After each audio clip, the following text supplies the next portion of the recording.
HMPV virus కేవలం ఒక flu లాంటిదేనని, అది ఎప్పటి నుంచో ఉన్న ఒక సాధారణ వైరస్ మాత్రమేనని ప్రముఖ డాక్టర్ సుమంత్ అన్నారు. దానివల్ల ఎలాంటి ప్రమాదం లేదని, సాధారణ చికిత్స తీసుకుంటే సరిపోతుందని, వృద్ధులు, చిన్నపిల్లలు కొంత జాగ్రత్తగా ఉంటే సరిపోతుందని తెలిపారు. హెచ్ఎంపీవీ వైరస్ వల్ల ఎలాంటి ప్రమాదం ఉండదంటున్న ప్రముఖ డాక్టర్ సుమంత్తో మా ప్రతినిధి రామకృష్ణ ఫేస్ టు ఫేస్.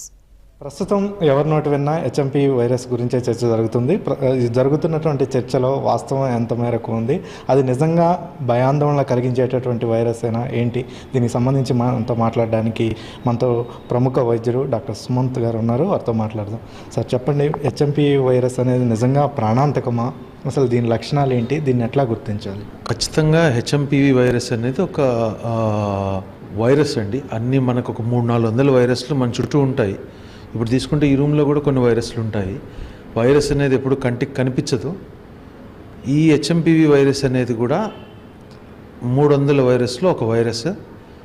అయితే ఇది ఎప్పుడు ప్రమాదకంగా మారుతుందని అంటే, యాంటీజెన్ తన రూపాన్ని, యాంటీజెన్ అంటే దాన్ని తీవ్రతని మార్చుకునే క్రమంలో యాంటీజెన్ను చేంజ్ అయ్యే ఛాన్స్ ఉంది. అప్పుడు మాత్రమే ప్రమాదకరం. బట్ దీనికి అట్లాంటి ప్రమాదాలు ఏవీ లేవు. అసలు ప్రాణాంతకం కానే కాదు. అంటే ఎటువంటి లక్షణాలు ఉంటాయి అంటారు? మనకి కామన్ కోల్డ్ లాగానే రొటీన్గా వచ్చే జలుబు, దగ్గు, జ్వరం, కొంత మేరకు ఆయాసం. అందరికీ రాకపోవచ్చు, కొంతమంది కొంత మేరకు ఆయాసం ఉంటుంది. అది కామన్గా వస్తున్న నాకు ఉన్న పరిజ్ఞానం ప్రకారం ఈ పాటికి హెచ్ఎంపీవీ వైరస్ తిరుగుతూనే ఉంటుంది. అదేం మనం ఐడెంటిఫై చేసి టెస్ట్ చేసి అందరికీ టెస్ట్ చేయడం అనేది అసాధ్యం.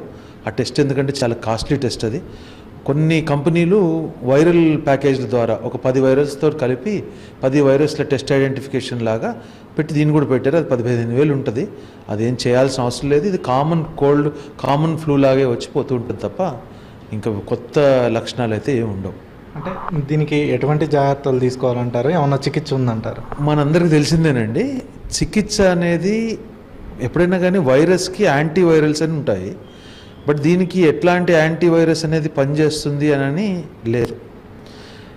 దీనికి చికిత్స అని అంటే మనకు రొటీన్గా వచ్చే వైరల్ ఇన్ఫెక్షన్స్లో పారాసిటమాల్ ట్యాబ్లెట్, సిట్రిజిన్ ట్యాబ్లెట్, కొంత ఎక్కువ వాటర్ తీసుకోవడం, ప్రివెంటివ్గా ఉండడం కోసం మాస్క్ పెట్టుకోవడం, చేతులు కడుక్కోవడం, డిస్టెన్స్ ఎక్కువ క్రౌడీ ఏరియాల్లో ఉండకుండా కంటామినేషన్ తగ్గించడానికి సోషల్ డిస్టెన్స్ మెయింటైన్ చేస్తే సరిపోతుంది. అంటే వృద్ధుల మీద, చిన్నపిల్లల మీద ఎక్కువ ప్రభావం చూపుతుందని చెప్పి ఒక ప్రచారం జరుగుతుంది. వాస్తవం?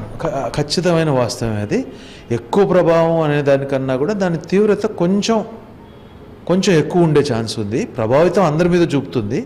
వాళ్ళల్లో వ్యాధి లక్షణాలు ఎక్కువగా కనపడేది ఎవరికంటే, సిడిసి చెప్పిన దాని ప్రకారం సెంటర్ ఫర్ డిసీజ్ కంట్రోల్ అని అంటారు, 65 ఏళ్ళు పైబడి స్మోకర్స్, డయాబెటిక్ పేషెంట్స్లలో కొంచెం దాని తీవ్రత ఎక్కువ ఉంది. అట్లానే 5 నుండి 7 ఏళ్ళ పిల్లల మధ్యలో దాని తీవ్రత ఎక్కువ ఉంది. ఇంకొంచెం స్టడీస్లో ఏం చెప్తున్నాయంటే, నియోనేటల్స్ అంటే 1-2 సంవత్సరాలలో అంత తీవ్రత లేదని కూడా చెప్తున్నాయి. సో 5 నుండి 8 ఏళ్ళ పిల్లలు, 65 ఏళ్ళు దాటిన వాళ్ళలో ఎక్కువ తీవ్రత ఉంది. అంటే దీని చివరిగా చెప్పండి, దీని గురించి అందరూ కూడా కొంత భయాందోళనకు గురవుతున్నటువంటి నేపథ్యంలో వాళ్ళకి సంబంధించి ఏం చెప్తారు? అంటే ఏం లేదండి, దీని మీద అనవసరమైన చర్చే భయాందోళనకు తీస్తుంది. ఆ చర్చ ఆపేస్తే, దాని గురించి పట్టించుకోకపోతే అసలు భయపడాల్సిన అవసరం లేదు. ఎందుకంటే ఇది ఇప్పుడు వచ్చింది కాదు, 2001లోనే ఫస్ట్ స్టార్ట్ అయింది. ఖచ్చితంగా అమెరికా లాంటి దేశంలో ప్రతి సంవత్సరం ఇవి వచ్చిపోతూ ఉంటాయి. వాళ్ళు కూడా ఎవరు టెస్టులు చేయరు.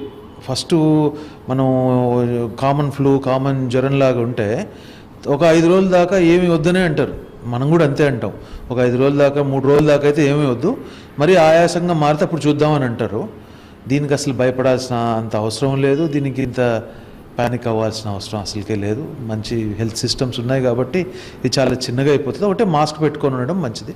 కొంచెం పెద్దవాళ్ళల్లో కొంచెం జాగ్రత్తగా చేతులు ఎప్పుడు హ్యాండ్ వాష్ చేసుకొని ఎక్కువ వాటర్ తీసుకుంటే సరిపోతుంది. హెచ్ఎంపీ అనేది ఒక సాధారణ వైరసే, అన్ని వైరస్ లాగే. ఇదేమి ప్రాణాంతకమైనది కాదు.